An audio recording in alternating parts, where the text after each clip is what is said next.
हरे कृष्णा। एकादशी की तिथि भगवान विष्णु को समर्पित होती है और आषाढ़ महीने के कृष्ण पक्ष की एकादशी को योगिनी एकादशी कहते हैं।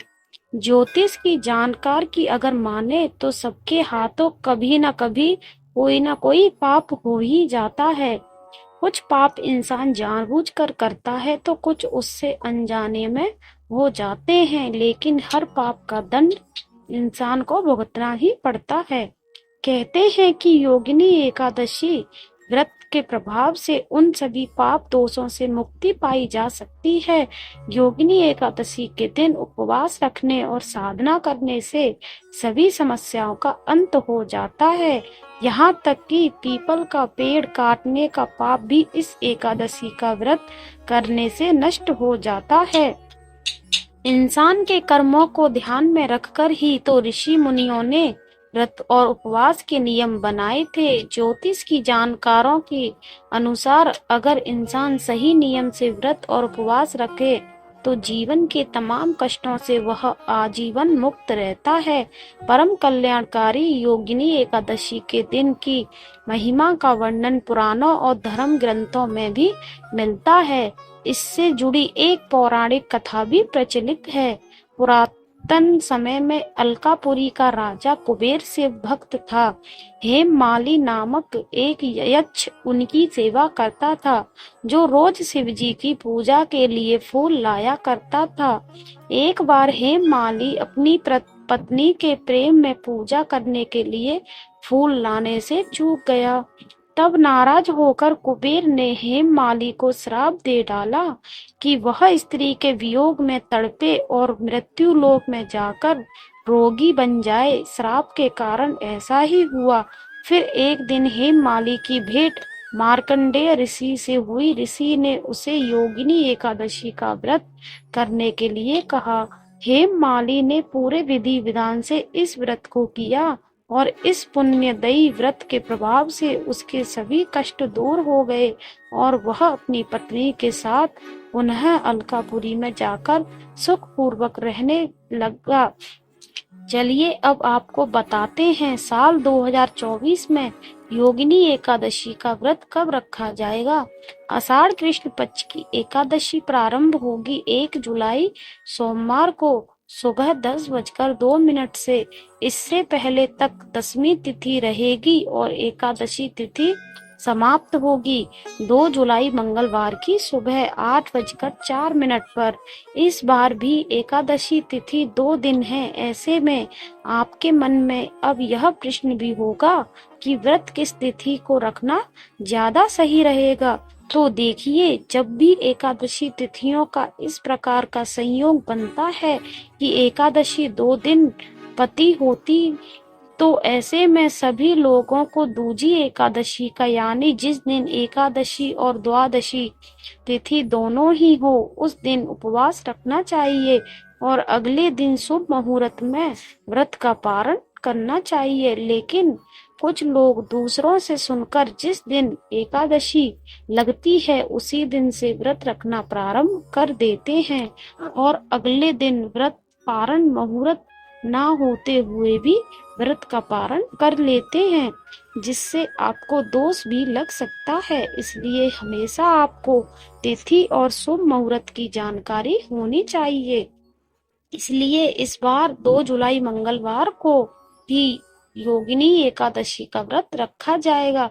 सभी गृहस्थ जन और वैष्णव जन इसी दिन उपवास रखेंगे।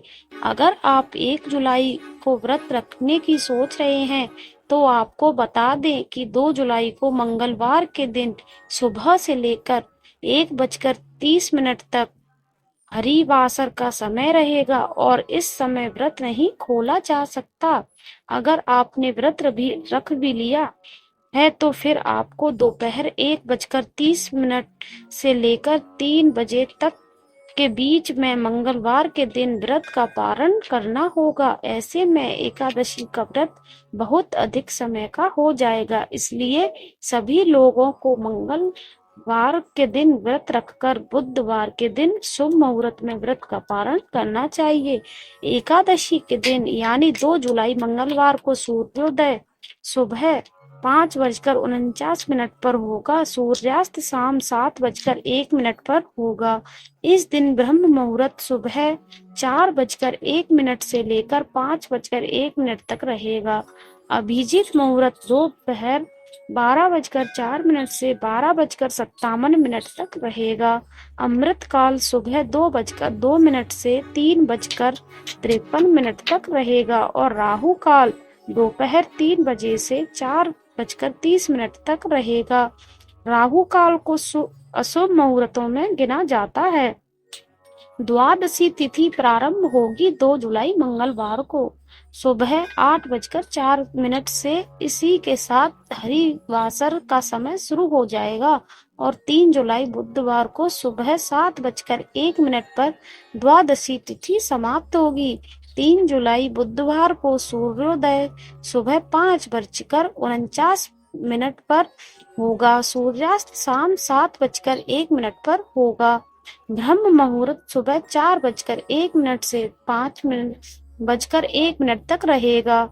राहु काल दोपहर 12 बजे से 1:30 तक रहेगा। व्रत का पारण अगले दिन हमेशा सूर्योदय के बाद और हरिवासर का समय बीतने के बाद किया जाता है। 2 जुलाई मंगलवार को हरिवासर दोपहर 1:30 तक समाप्त हो जाएगा और योगिनी एकादशी का व्रत खोला जाएगा, यानी व्रत का समापन किया जाएगा। 3 जुलाई बुधवार को सुबह 5:49 से 7:01 तक ध्यान रखिएगा कि 7:01 के बाद से त्रयोदशी तिथि प्रारंभ हो जाएगी, इसलिए आपको तिथि के अंदर अंदर ही अपने व्रत का पारण कर लेना चाहिए। एकादशी के दिन तुलसी पत्र नहीं तोड़ने जाते हैं और भगवान विष्णु के भोग में तुलसी पत्र होना अनिवार्य होता है, इसलिए आप 10वीं तिथि को ही तुलसी पत्र तोड़कर रख लें। यदि आप सोमवार के दिन तुलसी पत्र नहीं तोड़ रहे हैं तो आपको फिर शनिवार के दिन ही तुलसी के पत्ते तोड़कर रख लेना चाहिए। एकादशी के दिन चावल या चावल से बनी वस्तुओं का त्याग करना चाहिए और इस दिन आप अन्न का या पानी से भरे घड़े का दान कर सकते हैं। इस दिन भूल से भी तामसिक भोजन का सेवन नहीं करना चाहिए और नाखून, बाल इत्यादि भी नहीं काटने चाहिए।